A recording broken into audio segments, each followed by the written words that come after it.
आता त्यांना एवढं पाशवीभूत बहुमत मिळाले, त्यामुळे ते मुख्यमंत्री त्यांना बनवणारच आहेत.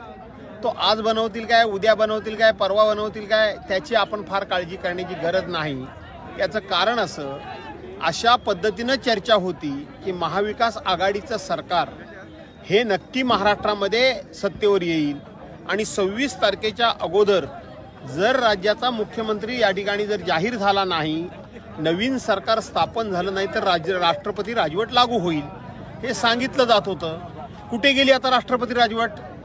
आणि म्हणून प्रत्येक नियम, प्रत्येक प्रथा, प्रत्येक परंपरा, कायदा, कानून, संविधान हे धाब्यावरच बसवायचं ठरवलेलं असेल तर त्याच्यावर आता पुन्हा पुन्हा बोलून काही फायदा होणार नाहीये. त्यापेक्षा कधी त्यांना शपथविधी करायचा तोपर्यंत करावा त्यांनी, किंवा नाही करावा हा त्यांना लकला फुट. बाबा आढाव यांनी काल उपोषण सोडलंय. उद्धव ठाकरे यांच्या उपस्थितीमध्ये उपोषण त्यांनी थांबवलेलं आहे. काय सांगाल, एखाद्या 55 वर्षाच्या व्यक्तीला हे उपोषण करावं लागतंय? असं आहे की सध्याची जी काही राजकीय व्यवस्था आहे किंवा सध्याची सत्ताधारी मंडळी आहे त्यांना या सगळ्या गोष्टीचा कुठे ना कुठेतरी क्लेश वाटतोय का? कुठे ना कुठेतरी त्यांना याचं काही ना काहीतरी मनाला वेदना होत आहेत का की आपण संविधान पायदळीत उडवतोय, आपण या ठिकाणी डॉक्टर बाबासाहेब आंबेडकरांच्या घटनेला बाजूला सारून नवनवीन प्रथा पाडतोय, लोकशाही ही सदृढ करण्याच्या ऐवजी आपण लोकशाही कमकुवत करतोय आणि म्हणून हे आपण योग्य करत नाही असं त्यांना विषाद वाटतोय का? जर त्यांना विषाद वाटत असेल तर बाबासाहेब आव्हाडांसारख्या बाबासाहेब आढाव यांच्यासारख्या 95 वर्षाच्या वयोवृद्ध माणसाला की ज्यांनी उभं आयुष्य चळवळीमध्ये घालवलं, ज्यांनी उभं आयुष्य आंदोलनाने लोकांना न्याय मिळवण्यामध्ये घालवलं, त्यांना आत्मक्लेश म्हणून उपोषणाला बसावं लागतं. ठीक आहे, हे अत्यंत लज्जास्पद गोष्ट आहे, पण शेवटी ज्यांच्या विरोधात ते बसले त्यांच्या मनाला यातून काय वाटतं हा विचार करावा लागेल. शेवटचा प्रश्न आहे, कुठेतरी दुसरे खोके दिसून येतात. कालजीवर मुख्यमंत्री सर्दी झाली म्हणून तिकडे गेलेले होते, तब्येत बरी नाही, काय कधी वाटतं? मला सांगू का, मला तर ह्या गोष्टीत काही फार इंटरेस्ट राहिला नाही. काळजीवाहू मुख्यमंत्री कुठे गेले किंवा नवीन सरकार कधी सत्तेत येणार, हे जे होईल जे होईल ते पाहावे हीच आता भूमिका ठेवावी लागणार आहे.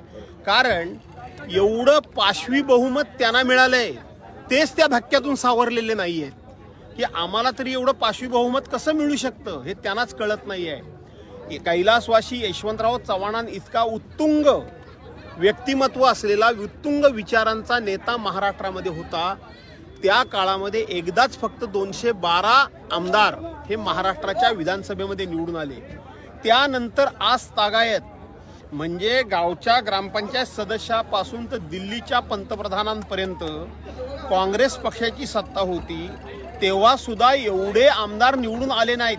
ते यांच्या कारकिर्दीत एवढे आमदार कसे निवडून येऊ शकतात याचा त्यांनाच धक्का बसलाय. आम्हाला तर बसलेलंच आहे, पण त्यांना त्या शॉकमधून ते उठलेले अजून बाहेर आलेले दिसत नाहीत. त्यामुळे ते मुख्यमंत्री पदाची शपथ घेत नाहीत.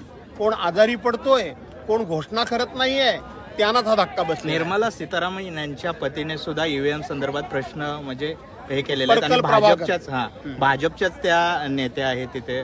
असं आहे, निर्मला सीतारामन ह्या आपल्या देशाच्या अर्थमंत्री आहेत. त्यांचे पती हे परकल प्रभाकर यांनी मागच्या वेळेला सुद्धा सांगितलं होतं की हा देश पूर्णपणे आर्थिकदृष्ट्या डबघाईस गेलेला आहे. त्यांनी सुद्धा आता सांगितलं की एवढे कसे काय येऊ शकतात आमदार यांचे. पण आता भारतीय जनता पार्टीचे महाराष्ट्रामधले सत्ताधारी पक्षाचे आमदार राम शिंदे हे कर्जत जामखेडमधून पराभूत झाले. त्यांनी सुद्धा ह्या ईव्हीएमच्या विरोधात निवडणूक आयोगाकडे तक्रार केलेली आहे, फेर मतमोजणी मागितलेली आहे.